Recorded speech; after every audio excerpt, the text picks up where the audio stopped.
우리 집 둘째 하민이가 얼마 전 저희에게 물어봤습니다. 아빠, 저는 언제 영혼이 생겼나요?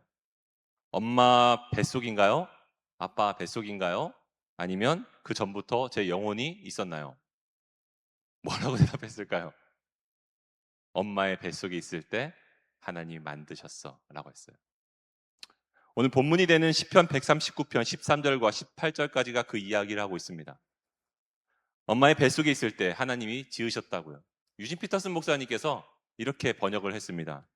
오, 그렇습니다. 주께서 내 속과 겉을 빚으시고 모태에서 나를 지으셨습니다. 내 몸과 영혼을 경이롭게 지으신 높으신 하나님, 숨막히도록 멋지신 주께 감사드립니다. 그 솜씨 너무 놀라워 내가 주님을 마음 깊이 경배합니다. 주께서는 나를 속속들이 아시며 내 몸속의 뼈 마디마디까지 아십니다. 주께서는 정확히 아십니다. 내가 어떻게 지어졌는지, 아무것도 아니던 내가 어떻게 이처럼 근사한 형상으로 빚어졌는지를 책을 펼쳐 보시듯 주께서는 내가 잉태되고 태어나기까지 내 자라는 모습을 지켜보셨습니다.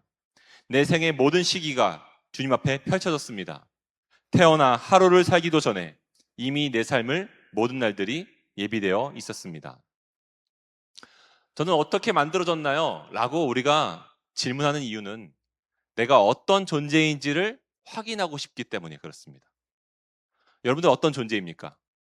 성경은 말합니다. God made me. 하나님 만드신 존재. 옆에 사람을 바라보고 인사하겠습니다. 하나님이 당신을 만드셨습니다. 네, 이렇게 어색해 보여요? 안 친해? 네. 본문을 기록한 다윗은 이 점을 묵상하면서 두 가지를 감탄합니다. 따라해 보겠습니다. 하나님을 향한 경외심, 자신을 향한 경탄. 139편 14절 제가 읽어드리겠습니다. 내가 주께 감사하옴은 나를 지으심이 심히 기묘하심이라. 주께서 하시는 일이 기이함을 내 영혼이 잘 아나이다. 하나님을 향해서 경외하는 감정이 일어났고 자기를 향해서도 내가 놀라운 존재라고 인식하게 됐다는 거예요. 하나님이 나를 만드셨다는 사실 앞에서. 13절을 보면요. 주께서 내 내장을 지으시며 나의 모태에서 나를 만드셨나이다.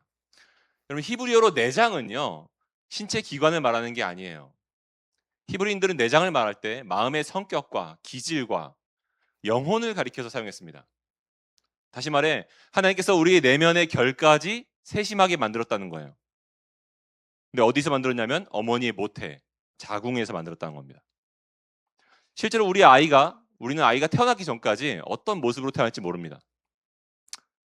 눈의 색과 코와 귀와 그 생김새, 뼈와 살을 어떻게 만들어졌는지 우리는 몰라요.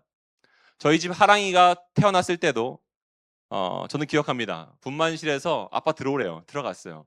또 이제 그 낳는 과정을 봤어요.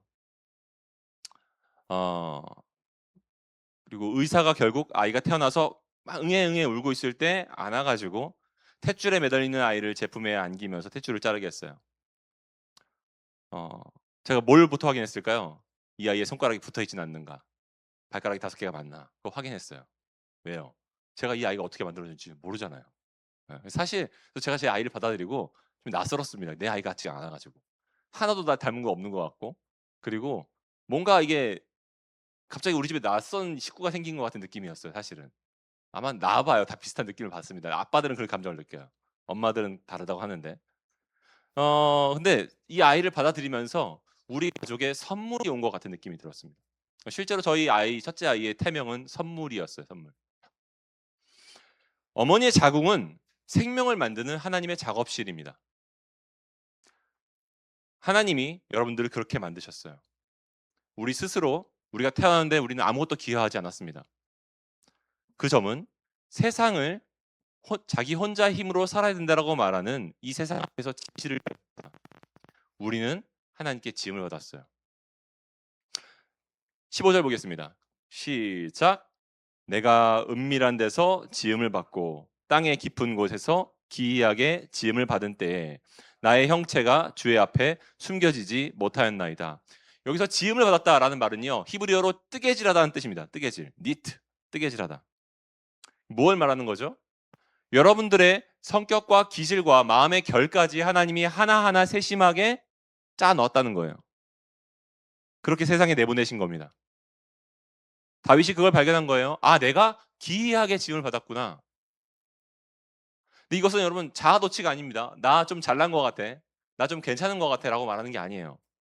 학자들은 이 본문의 배경으로 두 가지 상황을 추측합니다. 하나는 사울 왕에게 다윗이 쫓겨다닐 때, 또 하나는 자기 아들 압살롬에게 도망다닐 때. 그러니까 지금 상황이 좋지 않은 상황에서 다윗은 살해 위협 앞에서 이 시를 쓴 거죠.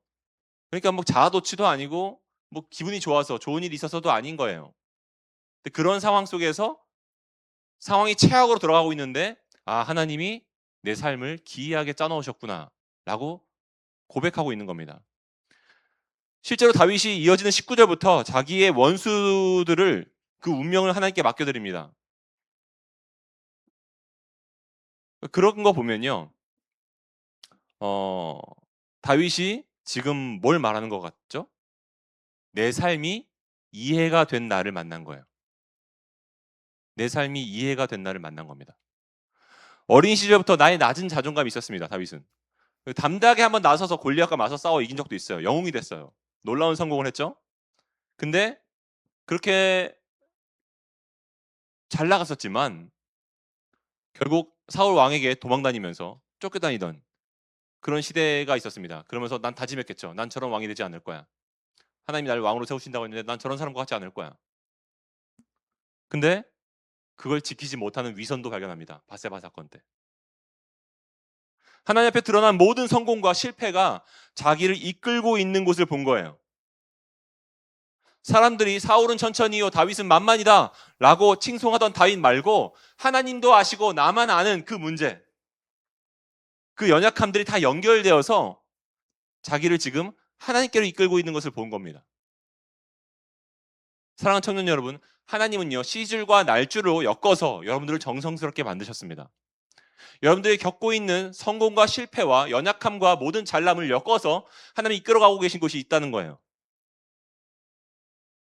그래서 다 이해가 되는 날을 만날 겁니다. 하나님이 여러분들을 만드셨습니다.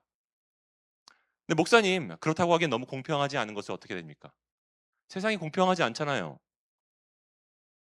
맞아요, 여러분. 공평하지 않습니다. 다운 증후군이나 자폐, 날 때부터 가지고 태어난 장애들이 있죠. 제 주변에도 그렇게 아이를 낳고 고생하시는 부분들이 있어요. 평생 그 자녀를 키우냐고 고생하는 분들이 있어요. 그 당사자는 어떡합니까? 그냥 다 힘든 거야 인생은 라고 말하기에는 분명 삶의 무게와 난이도가 다른 사람들이 있어요. 그게 현실입니다. 어떤 사람은요 조금 더 사회에 잘 적응할 수 있는 조건을 가지고 태어났어요. 외모도 괜찮고 지식도 좀 똑똑하고 신체도 건강합니다. 부모님도 경제적으로 괜찮아요. 나쁘지 않아요. 내 삶을 지원해 줄 수 있어요. 근데 어떤 친구는 학원 하나 등록하기 힘듭니다. 어떤 친구는 아무리 공부해도 안 돼요. 외모가 아니에요. 사람들이 호감이 덜 가는 외모를 갖고 태어났어요. 어떻게 해야 되죠? 근데 성품도 되게 위크한 거죠. 성품도 되게 샤이한 거예요. 그래서 사람들과 잘 못 어울려요. 어떻게 되죠? 외톨이에요. 출발선이 다릅니다. 뭐 배워도 잘 배워지지도 않고 흥미도 안 생겨요. 배워져야 성취감에 공부를 하죠. 주의가 산만하고 집중해도 안 되는 것을 어떡합니까?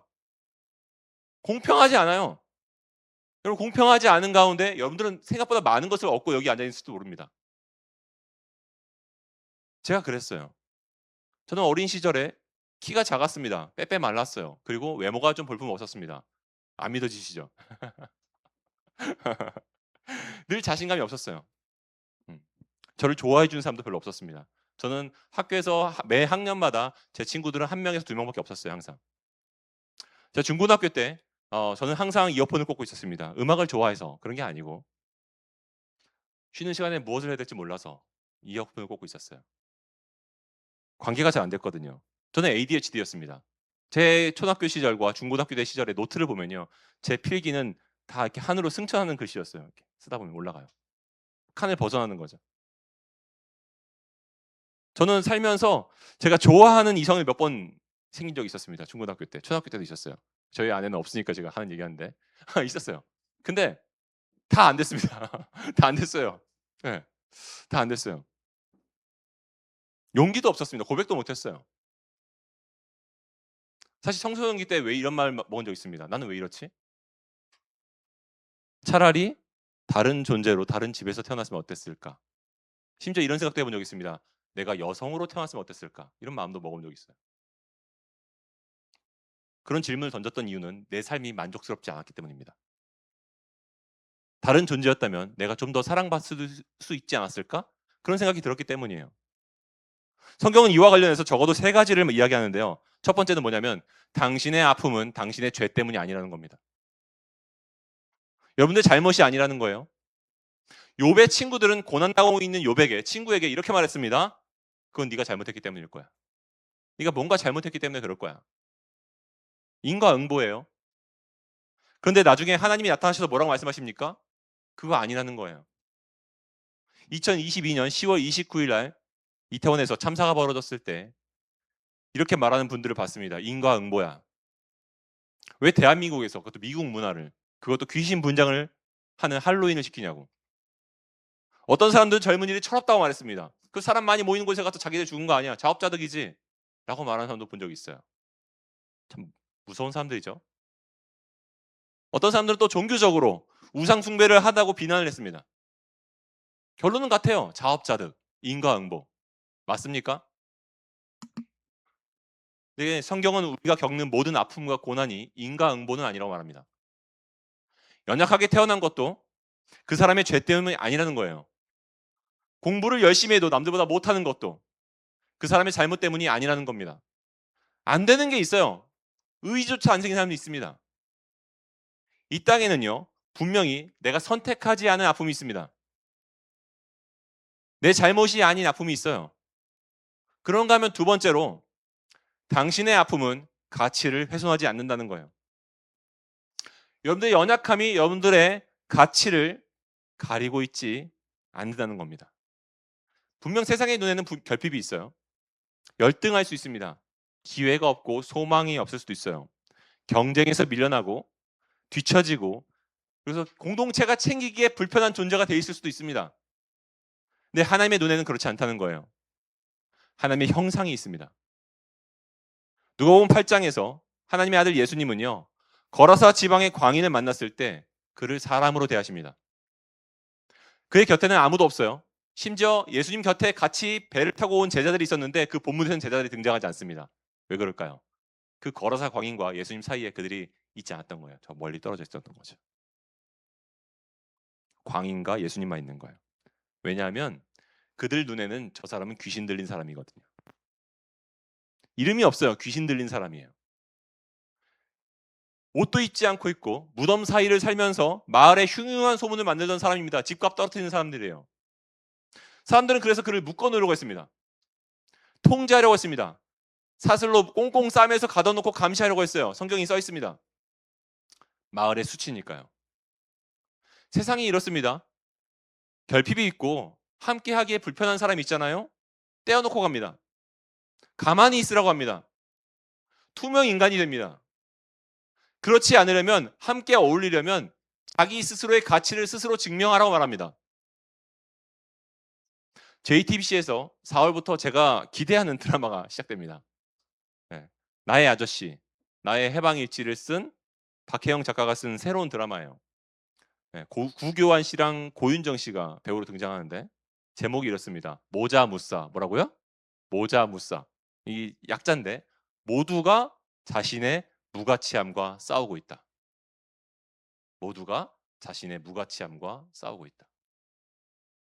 정말 그렇죠? 실제로 주변을 보면요. 나만 빼고 잘 나가는 것 같아요. 내 삶만 안 풀립니다. 그래서 시기와 질투심이 사무쳐요. 좋은 회사에 취직해서 맨날 펑펑 우는 신입들이 있습니다. 그 이유는 현장에 가보니까 내가 무가치하지 않다는 것을 증명하기 위해서 끊임없이 노력해야 되는데 그게 마음처럼 안 되는 거예요.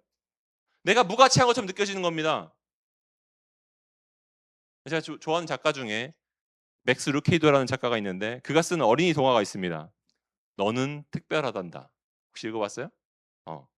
읽어본 것 같은데. 한 마을에 나무 인형들이 살고 있어요. 그들은 서로에게 좋은 점을 발견할 때 노란색 별표를 붙여줍니다. 몸에다가. 그리고 안 좋은 점이 발견될 때 검은색 점을 붙여줘요. 근데 주인공 펀치넬로라는 사람이 있었습니다. 펀치넬로라는 인형이 있었어요. 나무 인형. 이 펀치넬로는 특출나게 잘하는 게 없어요. 실수가 많아요. 그의 온몸에는 점표가 가득합니다. 검은색 점표가. 하루는 길 가다가 루시아라고 하는 나무 인형을 봤는데 이 여성 나무 인형은 독특해요. 노란색 별표도 검은색 점표도 없는 거예요. 그래서 신기하다. 너는 어떻게 여기 아무도 안 붙어 있니? 지나가던 사람들이 그 친구한테 별표를 붙여줍니다. 그리고 또 점표를 붙여줍니다. 근데 뚝뚝 떨어지는 거예요. 왜 떨어지지? 왜 안 붙어 있지? 루시아한테 물어봤습니다. 너는 왜 스티커가 안 붙니? 루시아가 말하는 거예요. 엘리 아저씨를 찾아가 봐. 그 엘리 아저씨는 이 마을에 그 나무 인형들을 만든 목수예요. 펀치넬로가 가서 말합니다. 엘리 아저씨, 엘리 아저씨. 저는요, 노력해도 안 돼요. 사람들이 저를 안 좋아해줘요. 제가 뭐 노력하다 실수하면 저한테 검은색 점표를 붙여요. 저는 이렇게 얼룩덜룩해졌습니다. 어떻게 됩니까? 그때 이렇게 말합니다. 다른 인형들이 너를 생각하는 건 중요하지 않아. 난 네가 아주 특별하다고 생각한단다. 왜냐하면 내가 너를 만들었기 때문이지. 너는 내게 무척이나 소중하단다. 그러면서 이런 얘기를 하는 거예요. 야, 그 스티커는 네가 그것을 중요하게 여길 때만 붙어 있는 거야. 네가 그걸 중요하게 여기지 않으면 그건 떨어질 거야. 네가 나의 사랑을 깊게 신뢰하면 할수록 그 표에 신경을 덜 쓰게 된단다. 여러분, 루시아는요, 남들이 붙여주는 표를 중요하게 생각하지 않았던 거예요. 여러분, 남자가 자기가 좋아하는 이성에게 사랑을 받으면 다른 이성에게 관심은 별로 중요하지 않습니다. 그와 같은 거죠. 혹시 히터를 틀어놓은 것 같은데 저기 에어컨 한번 봐줄 수 있어요? 충원아? 에어컨이야? 더운 공기가 나오는데? 이거 한번 봐주세요.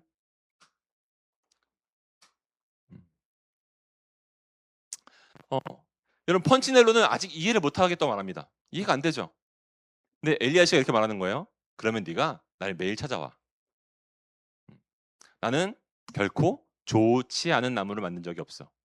나는 결코 좋지 않은 나무 인형을 만든 적이 없어. 근데 펀치넬로가 집을 나서면서 이렇게 생각하는 겁니다. 그래, 혹시 저 아저씨의 말이 맞을지도 몰라. 근데 그때 놀라운 일이 벌어집니다. 스티커 하나가 툭 떨어졌어요.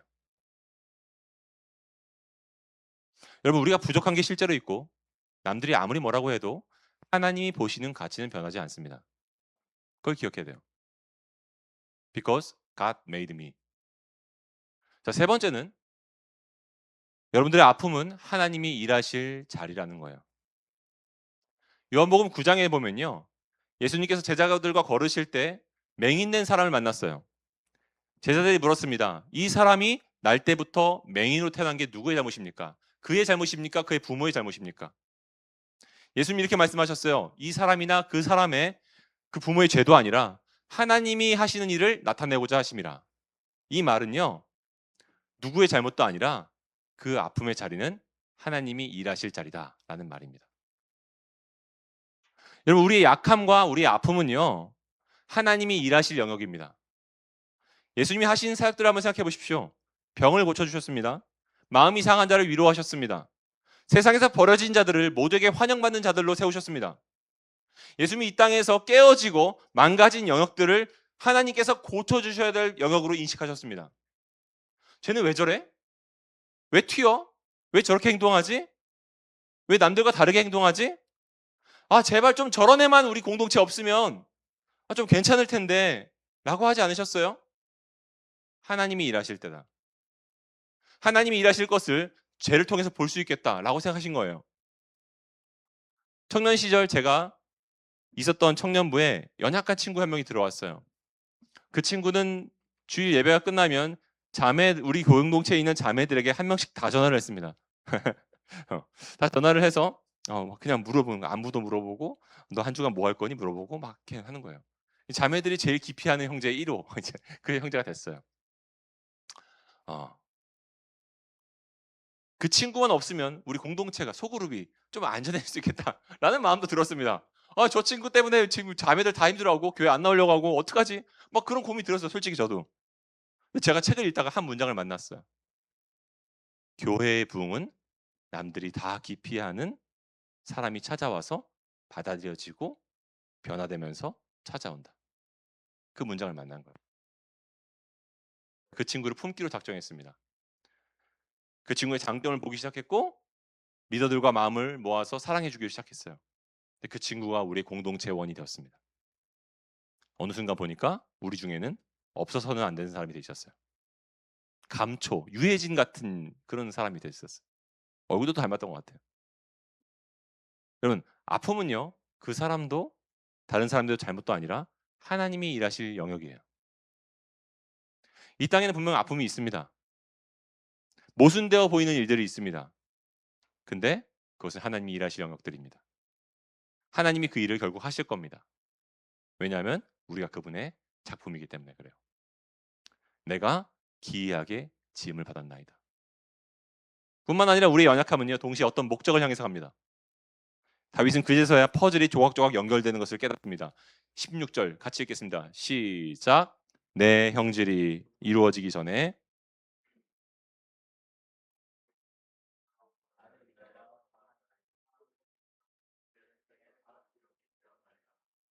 여러분 이것은 그분이 우리의 인생의 목적을 갖고 계시다는 말이에요.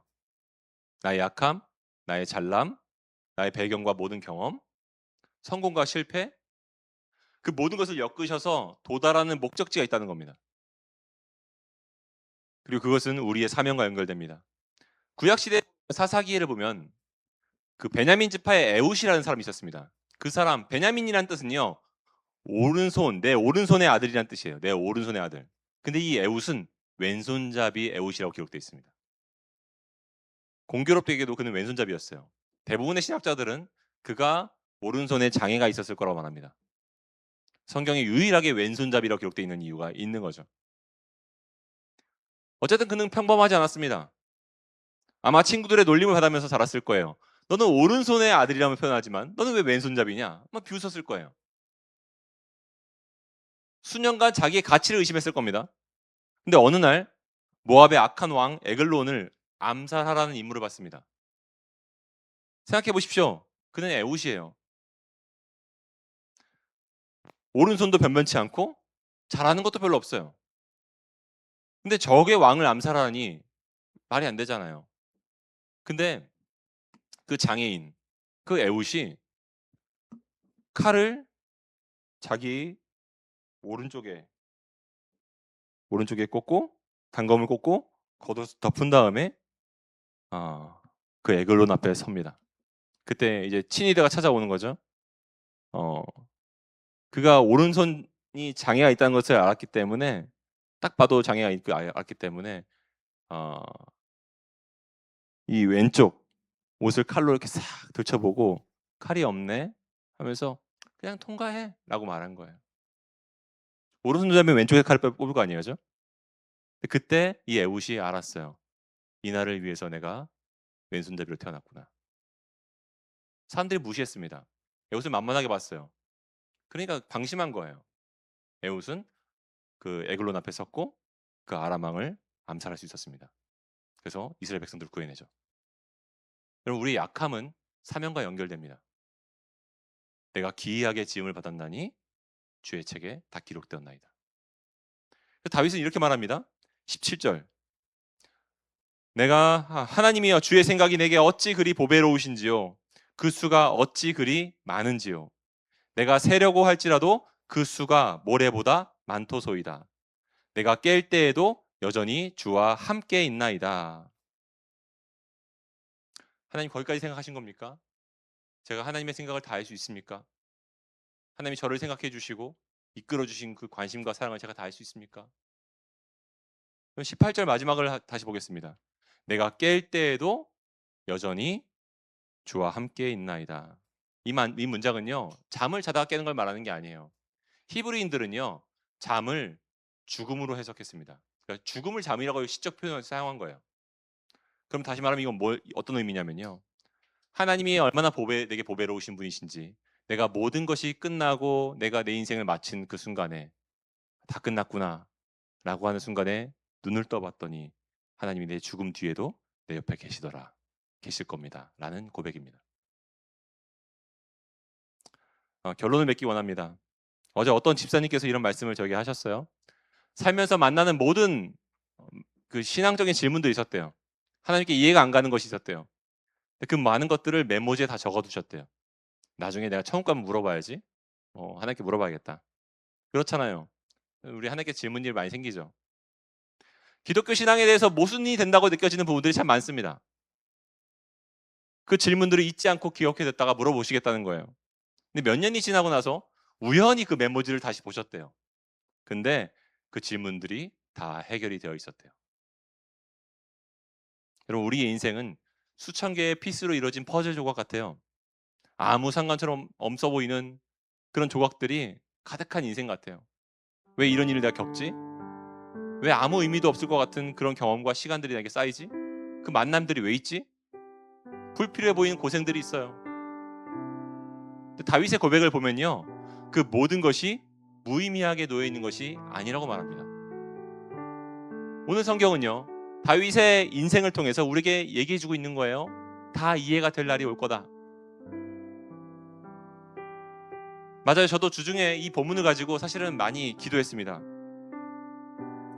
하나님 나를 만드셨다고 하시는데 왜 나는 그게 다윗처럼 감동이 되지 않지? 다윗은 이렇게 경탄하고 있고 되게 놀라워하고 있는데 왜 나는 그게 그렇게 울림이 없지? 마치 무슨 모태신앙의 저주에 걸린 것처럼 이게 어려서부터 배워와가지고 공감이 안 되는 거예요. 별로. 머리는 알겠는데 하나도 공감이 안 되는 거예요. 기도하다가 깨닫게 해주시는 삶의 순간이 있었어요. 뭐냐면 저와 우리 아이들의 관계가 생각났어요. 저희 집 아들 첫째가 초등학교 1학년 때 학교에서 불렀습니다. 학교에 가봤더니 우리 아들이 ADHD래요. 검사를 받아보래요. 정신의학과에 가보래요. 제가 너무 화가 났어요. 내 아들 내가 더 잘한다. 당신들이 본 지 얼마나 됐다고 내 아들을 그렇게 평가하느냐. 너무 불쾌했어요. 너무 불쾌했어요. 그런 일이 계속 터지고 나니까 결국 교장 선생님, 원감 선생님, 교감 선생님 다 부르셔가지고 만나고 병원을 가기로 했어요. 아이가 가서 검사를 받고 우리 아이가 주의력 결핍 장애가 있고 감정 조절 장애가 있다는 것을 알게 됐습니다. 아이 약을 먹어야 된대요. 고등학교 때까지 먹을 수도 있대요. 그리고 치료를 받아야 된대요. 논리 치료를. 저는 이 검사를 받기까지 정말로 우리 아이에게 그런 문제가 있는지 몰랐습니다. 그냥 조금 유별난 아이인 줄 알았어요. 전혀 몰랐어요. 이런 생각이 드는 거예요. 왜 우리가 아이를 낳았는데 왜 우리가 아이를 모르지? 우리 아내 뱃속에 태어났는데 왜 우리 아내는 몰랐지? 이 아이가 어릴 때부터 그 유별난 행동들이 남들과 좀 달랐던 발달이 더디었던 부분들이 왜 우리는 왜 인지하지 못했지? 부모인데 왜 모르지? 마치 눈 감고 더듬어 가듯이 이 아이의 인생을 케어하고 있는 우리들의 모습을 보면서 너무 초보라는 생각이 들었어요. 밤마다 큐티하면서 우리 아내와 기도했습니다. 근데 그 장면이 떠오르는데 하나님이 물으시는 것 같았어요. 너 잘 모르겠지? 네가 나갔다고 하는데 니네 부모가 나갔다고 하는데 너 아이 잘 모르겠지? 하나님 모르겠어요. 교문 넘어서 이 아이를 등교시킬 때 내가 그 교문 같이 넘어 들어갈 수 없다는 것을 첫 번째 좌절감을 느꼈고 그 아이의 인생의 앞으로 또 다른 인생의 교문을 넘어가게 될 때 우리는 그 아이와 함께 해줄 수 없습니다. 그 아이가 만나게 될 인생의 문제들, 어떤 상황들, 또 다른 어떤 문제를 가지고 나올 때 우리는 그 아이에게 지혜로운 조언을 해줄 수 없어요. 완벽한 대답을 해줄 수 없습니다. 문제를 해결해 줄 수 없어요. 왜 그렇죠? 우리가 우리가 이 아이를 낳았는데 별로 도움이 안 돼요. 부모인데. 그러면서 우리 부모님이 생각난 거예요. 내가 초등학교 이후로 우리 부모님께 손 안 벌리고 손 벌려봤자 돈 안 주실 거니까 우리 아빠 돈 없으니까 목사님이니까 돈 없으니까 우리 어머니 아버지한테 질문하지 않고 물어보지 않고 왜? 뻔한 얘기 하실 거니까 와닿지도 않는 얘기 하실 거니까 내 문제 잘 모르시니까 내가 학교에서 누구한테 맞고 왔는지 내가 어떤 왕따를 당했는지 공부가 왜 안 되는지 난 얘기하지 않았습니다. 도움이 안 될 거니까 별로 의존하지 않았어요. 저는 부모를. 근데 그 모든 게 퍼즐이 맞춰지는 것 같았어요. 왜 모든 부모들이 자녀들이 만나는 문제 앞에 허둥지둥대죠? 왜 실수할 때가 많죠? 부모들이 만들지 않았기 때문에. 우리가 만들지 않은, 너무 당연한 거예요. 그 아이를 하나님께 받은 것뿐입니다. 하나님이 작업실에서 만들어서 우리에게 주셨어요. God made me. 이게 위로가 되더라고요. 아, 내 삶을, 내 아이와의 문제를 물어볼 뿐 있구나. 내 인생의 고민을 털어놓을 뿐 있구나. 내 삶을 맡길 뿐 있구나. 이해가 되니까 그분을 신뢰하게 됐어요. 우리는 참 기이하게 이름을 맡았습니다. 그럼 사랑하는 청년 여러분, 여러분들 약함이 있습니까? 여러분의 잘못이 아니에요. 여러분의 부족함 때문에 실망하십니까? 여러분들 안에 하나님의 형상과 가치는 훼손되지 않습니다. 여러분의 약함은 하나님께서 앞으로 일하실 영역들입니다. 그러므로 자기를 그렇게 바라보면서 동시에 곁에 있는 사람들을 그렇게 바라봐 주십시오. 욥이 이렇게 말했어요. 욥기서 3장 31장 15절 같이 읽겠습니다. 시작. 나를 태 속에 만드신 이가 그도 만들지 아니하셨느냐? 우리를 뱃속에 지으신 이가 한 분이 아니시냐? 한 번 더 읽겠습니다. 나를 태 속에 만드신 이가 그도 만들지 아니하셨느냐? 우리를 뱃속에 지으신 이가 한 분이 아니시냐? God made you. God made you. 우리 그렇게 서로를 축복했으면 좋겠습니다. 옆에 사람 보고 인사하겠습니다. God made you. 우리 함께 찬양하면서 나아가겠습니다. 나의 형질이